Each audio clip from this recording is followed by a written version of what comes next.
Hey everybody, today I'm going to talk about worldliness and how losing your innocence is actually a good thing. Because most people think losing your innocence is tragic. Religions try to prevent it, parents try to prevent it as well. But I think, what if keeping your innocence is a form of ignorance and that is what hampers you from growing to a fully complete human? Everyone has eventually grow up. That's why we have myths such as Adam and Eve, the fall of man, Icarus. Eventually, you have to come to terms with reality. And instead of running away from it, you have to go through it. Even I had to, from high school to college. Because I was a sheltered achiever. I thought grades just mattered. If I followed the rules, it'd be great. Boom, simple. It's like that. But my worldview was very simple. I just thought if I worked hard, if I was responsible, if I followed the rules, success will flow naturally and it would come afterwards. However, that's just not how the real world works. Most people who are successful don't necessarily follow the rules. They're not necessarily perfect in what they do. And merit doesn't always get rewarded. That's the thing. And I had these beliefs, and what they protected me from was rejection, humiliation, admitting weakness, and social inadequacy. Because I used to have this superior complex. I thought people were beneath me if they didn't follow the rules, if they didn't basically get A's in class. I had like a bunch of AP classes, and I thought I was the shit. And then I got to college and realized, oh, this is a lot harder. And I would go to networking events and realize there are people who were probably the same demographic as me academically, but they were doing better. They were doing better than me in college, or like they were maybe knew someone who was not as smart as me in college, in school, but now I was in college, and they're more successful because they know how to talk to people. They're more sociable. I was never sociable. I was not charismatic at all in high school. I'm still learning it as I go along, but I really thought just being successful in school would be enough. But no, that's just not how the real world works. You have to like train your social muscle. That was my first contact with reality. My second one was that when I got to college, I joined a fraternity.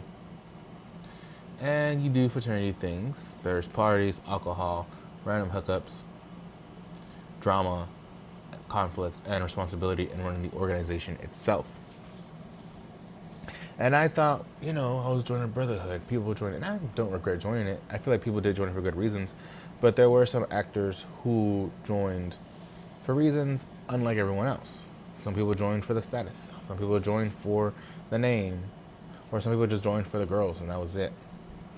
And I realized I can be a workhorse, and when I believe in a mission, I will stay with it. But some people won't. And that really turned me into a boxer from Animal Farm, where I was willing to be the workhorse. I would go to every meeting. I would go to every event. I would sign up for everything first. I would get my weekends to clean up parties, whereas someone would never show up. Doesn't mean they're a bad person, but I think the one realization I had was that no one was coming to save me, because I used to skip exams to go to some rush event, or my grades were basically dropping because I was trying to focus on this. And I realized that not everyone shares my motivations or my loyalty, because loyalty can actually be conditional when you're in an institution. Um, People join organizations for different reasons, and ideals such as brotherhood, community service, things like that, those aren't enough to hold people together or give people a reason. And that's the thing. No one is coming. No one told. No one. One thing I learned as an adult from worldliness is that no one's coming to save you. No one ever told me to stop. They would only tell me to stop when I brought it up. Oh yeah, I failed the exam because of this reason. And nobody tells you to set boundaries. Like, I should have set that boundary myself. Obviously, I had to learn the hard way, but I learned from that. Because nobody is coming. Nobody's coming at all. And then I learned how the real world works when I started doing comedy. Pretty sure you haven't heard from me already. Say I do stand-up comedy in DFW, and it's a very interesting scene and art form because, like all the arts, there is no merit. I feel like the arts is the farthest thing from school, and school will never prepare you. If any student wants to be an artist in any form, be it a film director, actor, be it in theater, dancer, or stand-up comedian, there is no such thing as merit. I used to think when I started back in 2022, it was just that the best comic gets booked. This person is funny. Yeah, I would see lineups on shows. I'd be like, that person's dog shit. I'm not gonna say names, but I'll say they're dog shit. And then eventually, years later, I realized, oh, the person booking the show was their friend. That's how I got booked. And I slowly started to realize, because I have my own show as well, that yes, people do get merit sometimes, but what matters more are relationships, trust, and familiarity. People are gonna book people they know. Like when I started back in 2022, I didn't fucking know anybody. Now people know me and they are more comfortable to ask me, hey, could you do my show? Or I ask them and they'll do it because they know me now. But like 4 years ago, nobody fucking knew me. And that's when I realized, oh, like, and there's a pecking order for sure. There are people that are scenesters that run things, and I think every scene has that, and every entertainment industry has that per se, and that's just the name of the game. I mean, look at Hollywood. This is just basically a smaller Hollywood in a sense, and I was very nervous to do that, but I feel like, despite that, you need to learn, like, one of the biggest skills other than just being funny. I feel like being funny is not enough in stand-up comedy. You need to learn how to manage relationships as well. I'm not gonna say politicking or networking, but just being someone who's not annoying or weird, which is a social skill. And I guess, and as like I said, I did not have that because I was a sheltered kid in high school. And as I came in contact with the world through college, through comedy, through the fraternity, I learned that academics is not enough. And yes, I failed, obviously, but I've started to learn more that it's important to be worldly, to be out there and lose your innocence. And everyone talks about it because I learned it in so many ways, not just in the fraternity or college. I also learned it through weight loss. You probably can't tell, but I used to be 380 pounds. I think the biggest I was actually was 425. That's what I saw on the scale. And